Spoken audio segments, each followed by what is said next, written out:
Hello to the baseball family. It's teejbaseball here to bring you all another prospect report, and today it is Ethan Hankins, 2018 number 1 overall prospect in Georgia, as well as the 2018 number 1 overall prospect by Perfect Game Baseball.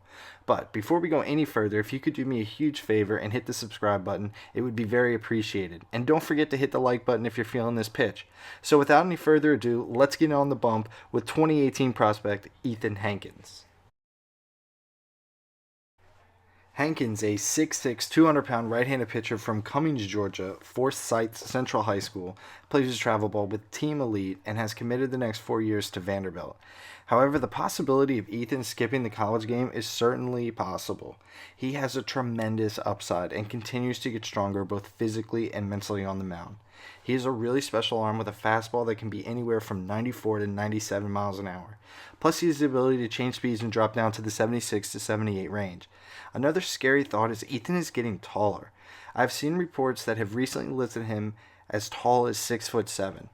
The thing that pops out the most from watching his videos is that this young stud pitcher has dirty off-speed stuff. And he has a great knack for being able to mess with hitters' timings. Seriously though, this guy has some off-speed stuff that is just straight filthy. Just check out a couple of these pitches from the WBSC against Korea. I mean, really good stuff.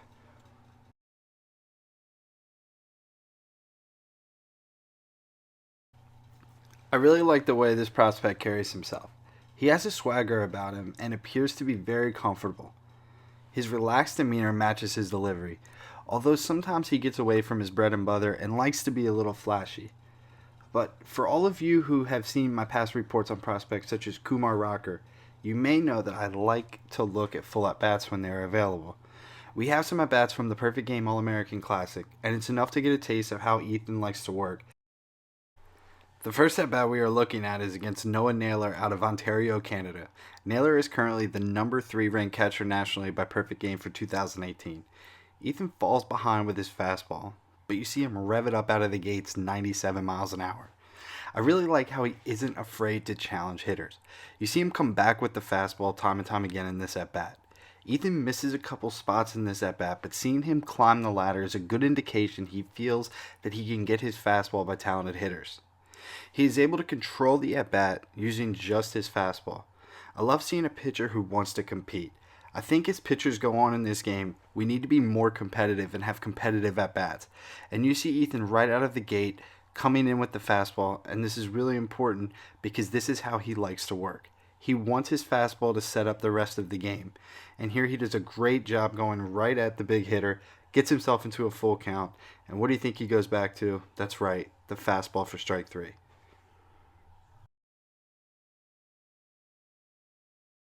This next at-bat is interesting. You may have noticed against Naylor that Hankins came with a variety of deliveries that also gave us a few different readings on the radar gun. Seeing him go from 97 to 94 and a few in between. The first pitcher I would kind of compare him to is Johnny Cueto. He uses his delivery as a weapon against hitters. After throwing all fastballs to his first hitter, he flicks in a curveball to start off the at-bat to fellow Vandy commit Nicholas Northcutt. I like seeing him change speeds here. His second strikeout pitch is the most interesting pitch of the at-bat. Notice how he pauses in his balanced position with a high leg lift. This is enough to make the hitter uncomfortable and keeps him in his load position a little longer than he would have liked to. As he buries this off-speed pitch down in the zone, it makes it difficult for the hitter to get a healthy hack, and you see Northcutt here just can't wait back any longer. I can understand why Ethan is so comfortable with varying his delivery. He seems to be more focused in using his backside for balance rather than just using it for explosion. His velocity is created through his long, lanky frame and the whip action he creates from his rotation. His front foot is really good. His landing appears to be consistent. He also does a good job of staying closed. His natural delivery is easy to replicate, and he appears to do this effortlessly. As Hankins strengthens his lower half, he will have no problem incorporating his new strength into this delivery. It is very realistic that he could add another few miles per hour to his fastball.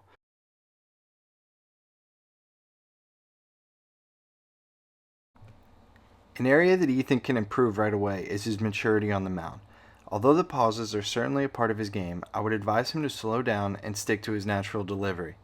Hankins has been known for having great command and filling the zone with strikes.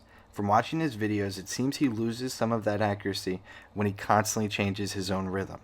It also appears he uses these moves more often in big situations such as these national showcases.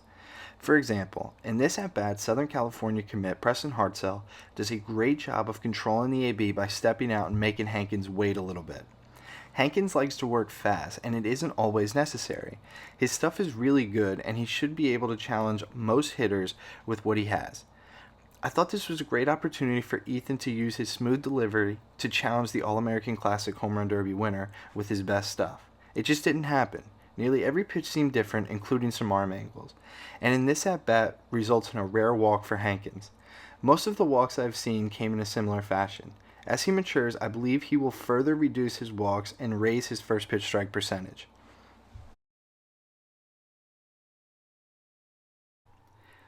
I placed this at-bat in the video so we can take a look at Ethan from the stretch. I would say his outing at the PG All-American Classic was good but not great. What is impressive is without his best stuff, he was able to be very effective, posting 2 strikeouts and no hits. As long as Hankins doesn't beat himself, I think this is a guy who hitters will dread facing. The first thing I noticed is how different these two pitches look. The first pitch, Hankins drops his arm angle a lot lower and comes more across his body than usual. Here's another example of Hankins working a little too quick. This AB works out in his favor, but I still would have liked to seen him relax a little and get ahead following the walk. As Ethan becomes more comfortable pitching in these big situations, his outings will also improve. The next MLB pitcher I think of when I see Hankins is Mark Mulder. Yes, Mark is a left-handed pitcher, and obviously they have some key differences in the mechanics. Mulder was exceptional at pounding the zone, similar to Hankins. Mulder perfectly uses his backside for balance and also uses his rotation to his advantage. These guys start quiet, but once the front side lands, the show begins. Hitters find it difficult to time these guys up, and as a result, they are able to pound the zone and create a lot of swing and misses with the off-speed. Another reason I feel this comparison is important is the size of the two pitchers. Mulder and Hankins are both 6'6", 200 pounds. I've heard some people knocking Hankins on his size, but this proves he can be very effective at where he is right now. Although by the time Hankins makes his MLB debut, I would expect him to have another 20 or more pounds of muscle added to his long frame. Overall, I'm super impressed with Hankins, and I believe he has a very bright future on the mound. He is competitive and has a good idea of what he is trying to accomplish. His goals seem to be to get ahead early with his fastball and use his slider, which has a 10-4 tilt, for strikeouts. He is not afraid to throw this pitch in on the lefty's hands, which is great because the movement makes this pitch nearly unhittable. He also has the ability to throw strikes with his curveball and seems to be able to control the spin to deliver the best fit for the situation. In so many areas, this guy is above the curve, and I was so excited to see this young arm develop.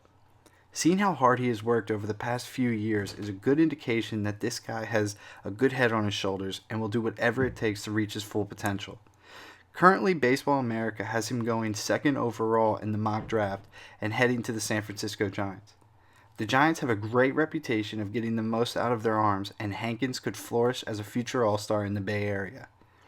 If you're a player who would like to be featured on an upcoming video, please comment below or get in contact with me so I can have a few clips. I love breaking down prospects, but I also love seeing players who are looking to improve their game.